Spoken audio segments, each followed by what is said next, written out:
باپ مجھے ڈاکٹر دیکھنا چاہتا تھا تو وہ بڑا عزت کا زمانہ تھا ڈاکٹری کا، کہ ایک عزت تھی، وقار تھا، مقام تھا، اس لیے میرا باپ کہتا پتر بڑی عزت ہے تینوں ڈاکٹر بنا ہے، بڑی عزت ہے، بڑی عزت ہے تینوں ڈاکٹر بنا۔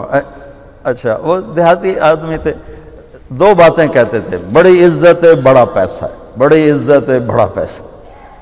وہ اللہ نے پہلے ہی دیا ہوا تھا، لیکن وہ پیسے کا ذوق کس کو نہیں ہے، کس کو شوق نہیں، میرا پوتر تینوں ڈاکٹر بنا ہے، بڑی عزت بڑا۔ اور جب میں نے 3 دن کے لیے گیا، یہ گورنمنٹ کالج لاہور پڑھتا تھا، سینٹر ماڈل سے میٹرک کیا، گورنمنٹ کالج یہ ہمارا جو راوی اب تو یونیورسٹی بن گیا، تو 3 دن کے لیے میرا ایک دوست مجھے ایسے کھینچ کے لے گیا، وہاں سے اللہ نے میرے 4 مہینے کروا دیے۔ 4 مہینے کے آخر میں ایک نوجوان نے کہا تو ڈاکٹر بن کے کیا کرے گا، تو عالم بن جائے۔ تو اللہ نے اس کی بات میرے دل میں ڈال دی، میں اس طرف چل پڑا۔ جب میں نے گھر آ کے بتایا تو میرے باپ، اچھا اس دور میں ڈاکٹر ایک قداور شخصیت تھی اور مولوی ایک پست ترین گندگی کا کیڑا، یہ کیفیت تھی۔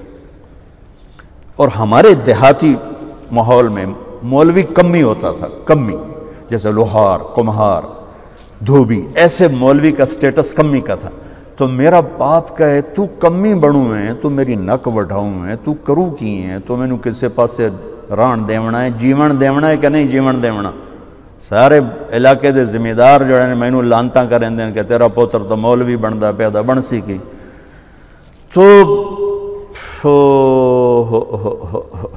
23 نومبر 1972 صبح 8-9 بجے کا ٹائم تھا، میرے باپ گھر میں آئے، وہ ذمہ داروں والی چادر پہنی ہوئی بڑی اور چولا کھلا، پگڑی کھول کے یہاں رکھی ہوئی، تو مجھے دیکھتے ایک دم غصے میں آ گیا، یہ تو مولوی بننا ہے تو میرے گھر چوں نکل جائے، زور سے کہا یہ تو مولوی بننا ہے تو میرے گھر چوں نکل جائے۔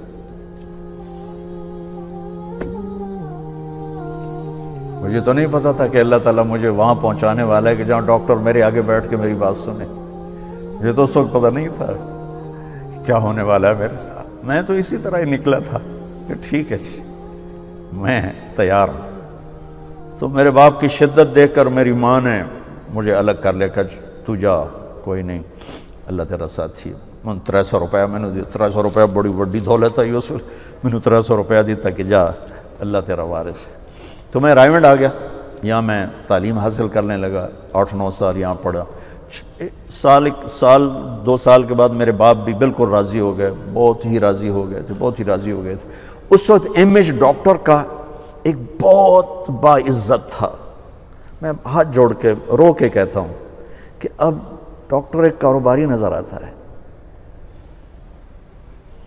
وہ بھی پیسے کے پیچھے ایسے ہی بھاگ رہا ہے جیسے مال روڈ کا تاجر بھاگ رہا ہے، جیسے لبرٹی مارکیٹ کا تاجر پیسے کے پیچھے بھاگ رہا ہے، وہ بھی ایسے ہی بھاگ رہا ہے۔ کوئی جائز کمائی، جائز محنت کا صلہ لینا کوئی منع تھوڑا ہے، وہ آپ کے رزق حلال ہے۔ میں کینیڈا میں گیا ہوا تھا، میرے یہ سر درد بہت شدید ہوتا ہے، تو وہاں وہ بوٹاکس نیا طریقہ ٹیکے لگاتے ہیں، تو کچھ دن گزر جاتے ہیں، تو مجھے پتہ نہیں تھا یہاں کوئی لگاتا ہے کہ نہیں لگاتا۔ تو میں کینیڈا گیا، وہ جاننے والے ڈاکٹر تھے پاکستانی، تو پارکنسن کے 5 بڑے ڈاکٹروں میں ایک ان کا نام آتا ہے۔ تو وہ ان کے کلینک میں بیٹھا ہوا تھا، اور بات چلتے چلتے تو یہ ایسی ایک پینسل پڑی ہوئی تھی ان کے ٹیبل پر، تو وہ یوں پینسل اٹھا کے مجھ سے کہنے لگے مولانا یہ ایک پینسل میں کسی کمپنی کے ایجنٹ سے لے لوں تو میں بلیک لسٹ ہو جاؤں گا، ایک پینسل میں کسی کمپنی کے ایجنٹ سے لے لوں تو میں بلیک لسٹ ہو جاؤں گا، میں کلینک نہیں کر سکتا اس کے بعد۔ تو آپ ڈاکٹر بنے، تاجر نہ بنے، ڈاکٹر بنے، آپ مسیحا بنے۔ اللہ کی قسم مریضوں کی دعائیں آپ کی نسلوں کو نہال کر دیں گی۔ اگر آپ صرف تاجر بن گئے تو ٹھیک ہے، 4 پیسے تسی وٹ لینے، لیکن پتہ نہیں آگے نسلوں کا کیا ہوگا۔ اور اگر آپ مسیحا بنے، ڈاکٹر بنے، مریضوں کی دعائیں لیں، پشتیں آپ کی اس کو بیٹھ کے کھائیں گے کہ دکھی کی دعا اللہ کے عرش کو ہلا دیتے، اور درد مند کی دعا فرشتوں کو رلا دیتے۔